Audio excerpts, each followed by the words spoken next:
প্রিয় শিক্ষার্থীবৃন্দ, আমি মেহেদি হাসান, হরিয়ারচর সরকারি কলেজ। আজ দ্বাদশ শ্রেণী পরীক্ষার্থী 2022 তাদের উদ্দেশ্যে দাঁড়িয়েছি। বাংলা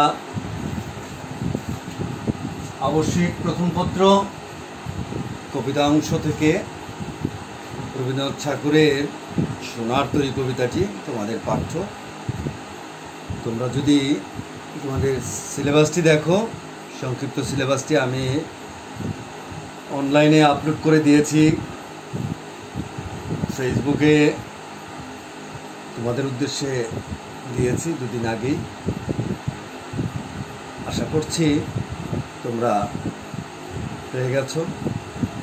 আর যারা এখনও সংক্ষিপ্ত সিলেবাস যেটি বোর্ড কর্তৃক প্রণীত সেটি সংগ্রহ না করে থাকো, তাহলে আমি আশা করছি আজকের ক্লাসের পর তোমরা অবশ্যই অনলাইন থেকে সংক্ষিপ্ত সিলেবাসটি নিয়ে নেবে। তারপরেও তোমাদের যদি তোমাদের সুবিধার জন্য বলছি, গদ্য থেকে হচ্ছে অপরিচিতা, বিলাসী, আমার পথ, মানব কল্যাণ, মাসি পিসি, 52 দিনগুলো, রেইনকোট। আর কবিতা থেকে সোনার তরী, বিদ্রোহী, প্রতিদান, তাহারই পরে মনে, 18 বছর বয়স, ফেব্রুয়ারি 1969, আগে কি সুন্দর দিন কাটাইতাম। এ হচ্ছে তোমাদের। আর লাল সালু উপন্যাস সৈয়দ ওয়ালিউল্লাহ, নাটক হচ্ছে সিরাজউদ্দৌলা। এই হচ্ছে তোমাদের সিলেবাস। আমি সিলেবাস নিয়ে আর কথা না বাড়াই, তোমরা অনলাইন থেকে দেখে নেবে আশা করছি। তো আজকে কবিতা অংশ থেকে সোনার তরী কবিতাটি আমরা আলোচনা করব। সোনার তরী কবিতাটি আলোচনা করার প্রাক্কালে কবিতা কাকে বলে, কবিতার সংজ্ঞা, তারপর ছন্দ প্রাসঙ্গিকভাবে চলে আসবে। আমি তোমাদেরকে বলছি, আমি কবিতার সংজ্ঞা তোমাদেরকে এর আগেও বলেছি, আজকে মৌখিকভাবে বলে দিই। ইংরেজ কবি কোলরিজ বলেন, অপরিহার্য শব্দের ছন্দবদ্ধ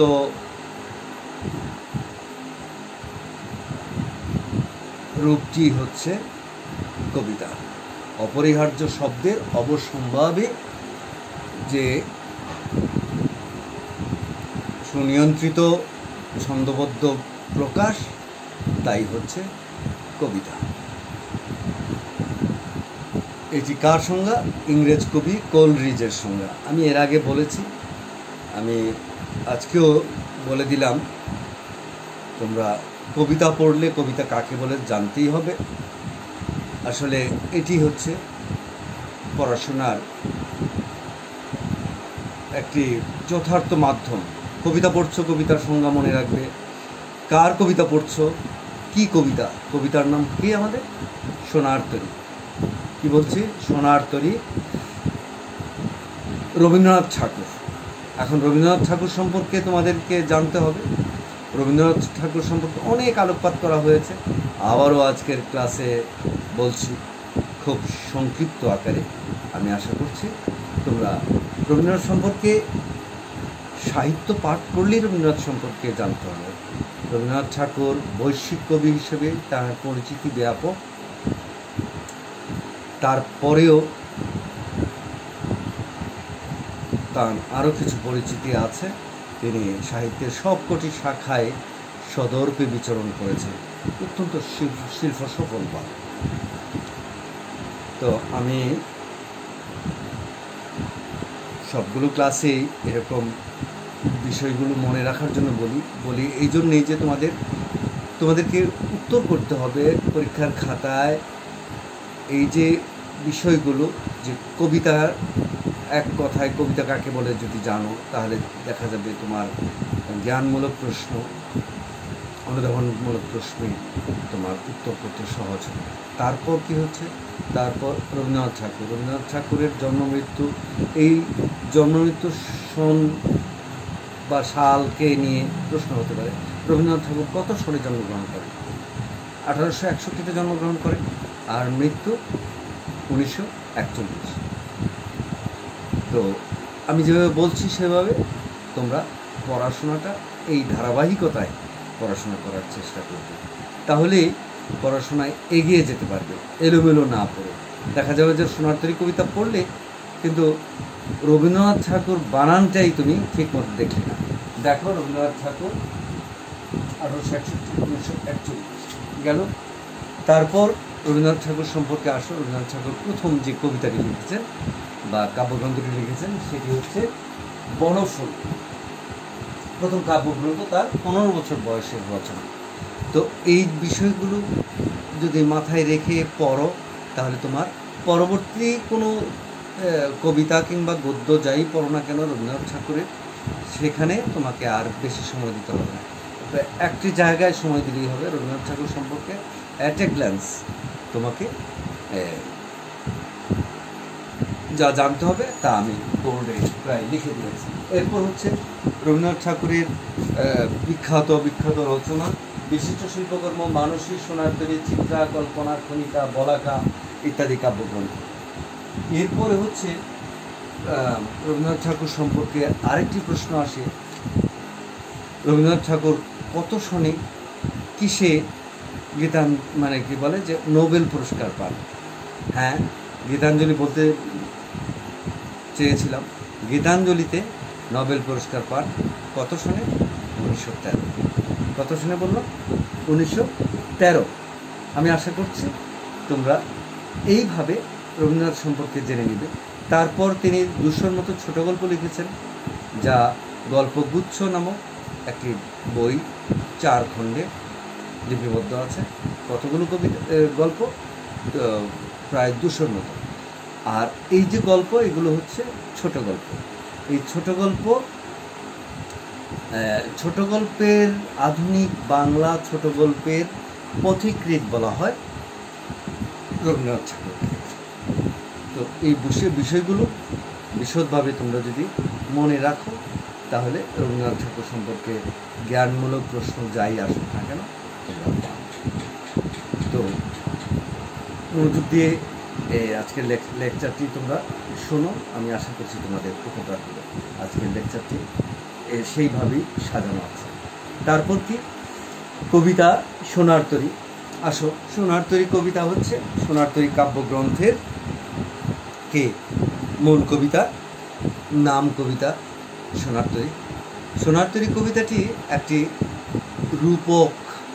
রূপকাশ্রিত কবিতা বা রূপক কবিতা। কীভাবে রূপক কবিতা? তুমি কবিতাটি যদি একটু পাঠ করি তাহলেই বুঝতে পারবে।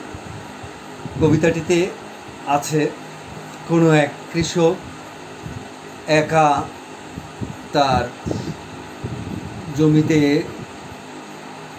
ধান যেভাবে কাটা হয়, আমরা কৃষক পরিবারের সন্তান সবাই আমরা এই চিত্রটি দেখতে পাই, যে দুর্যোগপূর্ণ আবহাওয়ায় নদীর তীরে তার জমিতে কী করছেন? ধান কেটে নিয়ে অপেক্ষা করছেন। এমন একটি পরিবেশটি কেমন দুর্যোগপূর্ণ। আর কি, তার যে ধান কাটা হয়েছে সেই সোনার ধান নিয়ে তিনি অপেক্ষা করছেন, কোনো তরী এসে সেগুলো নিয়ে যাবে। এই যে রবীন্দ্রনাথ ঠাকুর সারা জীবন তিনি তার কাব্যে কিংবা কবিতায় দ্বৈত মাত্রা প্রকাশ করেছেন, অর্থাৎ তিনি তার সবগুলো কবিতায় তিনি একটি অনির্বচনীয় সত্তাকে তিনি প্রয়োগ করার চেষ্টা করেছেন, এবং একটি হচ্ছে লৌকিক অর্থে, আরেকটি হচ্ছে দ্বৈত অর্থে, যেটি যে কোনো কবিতা পাঠ করলেই দেখা যায় আর কি। তোমরা বুঝতে পারছো কিনা জানি না, আমি আবারও বলছি যে প্রত্যেকটা একটি কবিতা যদি পাঠ করো তাহলে দেখবে যে তার একটি স্বাভাবিক অর্থ আছে লৌকিক, আরেকটি হচ্ছে মানে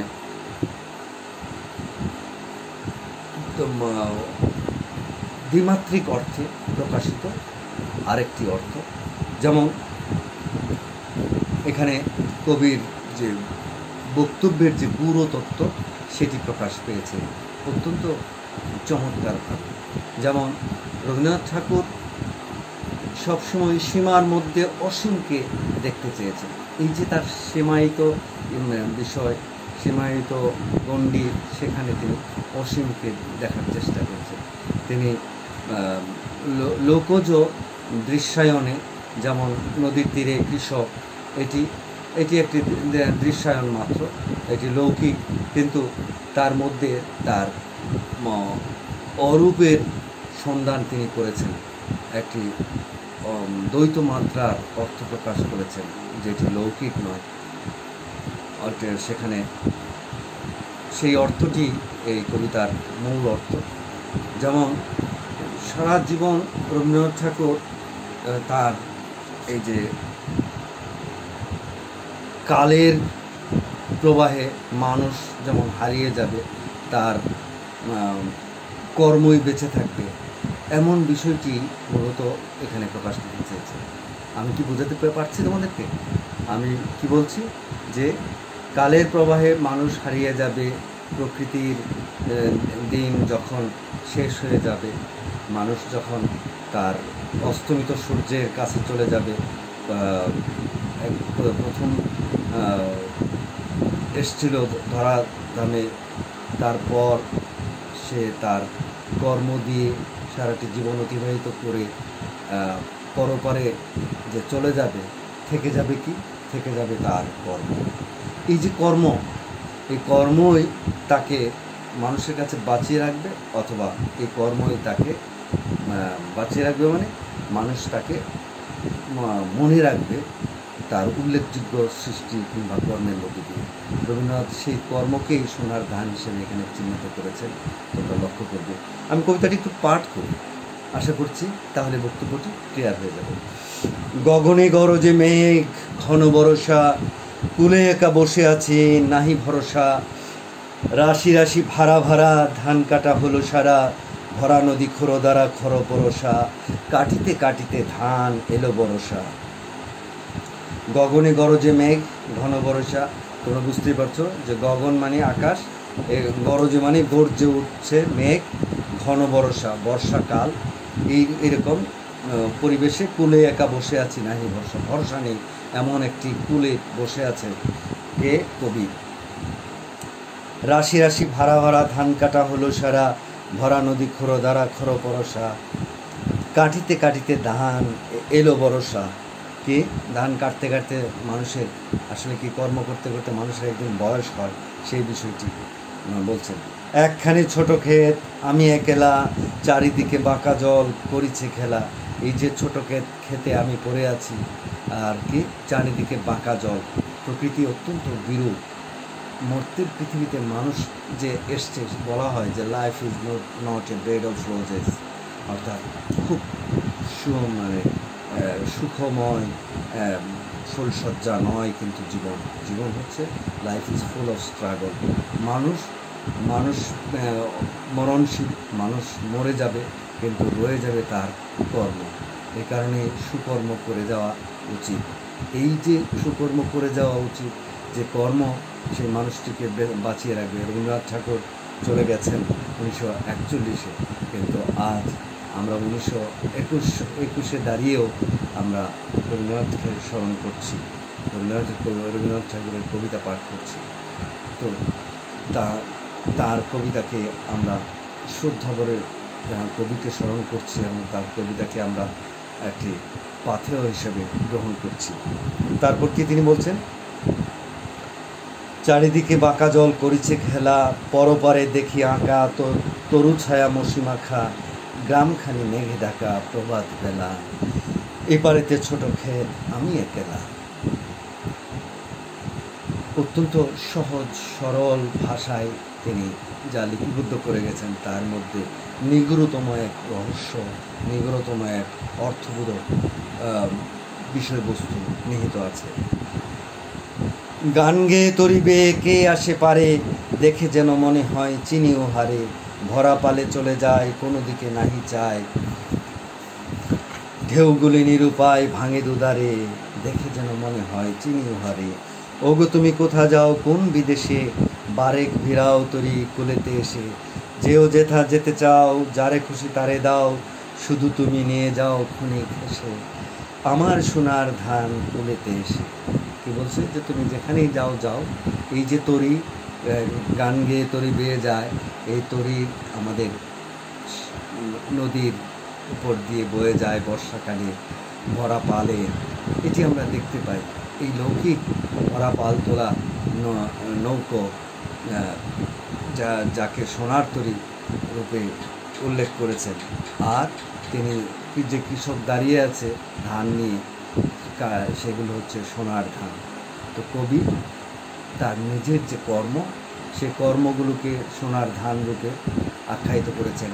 আর যে মহাকাল, কালের গর্ভে মানুষ যে হারিয়ে যাবে, এই মহাকালের কথা তিনি উল্লেখ করেছেন যে এই মহাকালের গর্ভে সব হারিয়ে যাবে, বেঁচে থাকবে শুধু কর্ম। এই যে সোনার তৈরিতে চলে যাবে কর্মগুলো, এই কথাগুলো পরের লাইনগুলোতে আছে। যেও যেথা যেতে চাও যারে খুশি তারে দাও, শুধু তুমি নিয়ে যাও ক্ষণিক হেসে, আমার সোনার ধান কোলেতে এসে, যত চাও তত লও তরুণী পরে, আর আছে আর নাই দিয়েছি ভরে, এতকাল নদী কোলে যাহা লয়েছিল ভুলে, সকলেই দিলাম তুলে থরে বিথরে, এখন আমারে লহ করুণা করে, এখন আমাকে করুণা করে নাও। তারপর কি বলছে, ঠাই নাই ছোট সে তরি, আমারই সোনার ধানে গিয়েছি ভরি, শ্রাবণ গগন ঘিরে ঘন মেঘ ঘুরে ফিরে, শূন্য নদীর তীরে রহিনু পরি, যাহা ছিল নিয়ে গেল সোনার তরি। কি বুঝতে পারলে কিছু? যাহা ছিল নিয়ে গেল কি সোনার তরি। আর কবি নিজে কি করে রইলেন কৃষকের মতো নদী তীরে, কবিকে আর নিল না। এই কারণে বলা হয় যে মানুষের কোনো মূল্য নেই, মূল্য হচ্ছে তার কর্ম। এই যে সোনার ধান, সেটি হচ্ছে কবির কর্ম। এই কর্মই বেঁচে থাকবে আজীবন। এখন বেঁচে আছে রবীন্দ্রনাথ ঠাকুরের কর্ম। সোনার তরীতে যে ধান, সোনার ধান, সেই ধান আজও আমাদের কাছে আছে, সেটিকেই তিনি আখ্যা দিয়েছেন সোনার ধান। আর রূপক স্বরূপ তিনি একজন কৃষক নদীর তীরে দাঁড়িয়ে আছে, ভরা পাল তোলা নদীর কথা বলা হয়েছে, সবই রূপক। আসলে মহাকাল, এই তরী বেয়ে যাবে, চলে যাবে, মহাকালের গর্ভে হারিয়ে যাবে, তখন একলা পড়ে থাকবে এই মানুষ, যার কোনো মূল্য নেই। সেই কথাটি তিনি এই কবিতায় অত্যন্ত চমৎকারভাবে বোঝানোর চেষ্টা করেছেন। আমি আশা করছি তোমরা বুঝতে পারছো। দ্বিমাত্রিক কী বলে, মাত্রাবৃত্ত ছন্দে রচিত এই সোনার তরী কবিতাটি আমি বলবো যে তোমরা পাঠ করো। এটি গৌর অর্থ সহ আমি যতটুকু সম্ভব আলোকপাত করলাম। আসলে অনলাইন ক্লাসে তোমাদের ওই যে যদি জিবির পরিমাণ বেড়ে যায়, এমবির পরিমাণ বেড়ে যায়, তাহলে তোমাদের ক্লাসগুলো দেখতে কষ্ট হবে। সেই কারণে অধিক বড় হয়ে যায়, সেটিও চাই না। আর এত ছোট করে শেষও করা যায় না সাহিত্যের ক্লাস। তো আশা করছি তোমরা এই পর্যন্ত বুঝতে পেরেছ। আশা করছি ভালো থাকবে। আমাদের জন্য শুভকামনা করে আজকের ক্লাস এখানে শেষ করছি। পরবর্তী ক্লাসের অপেক্ষা করো। ধন্যবাদ সবাইকে। আল্লাহ হাফিজ।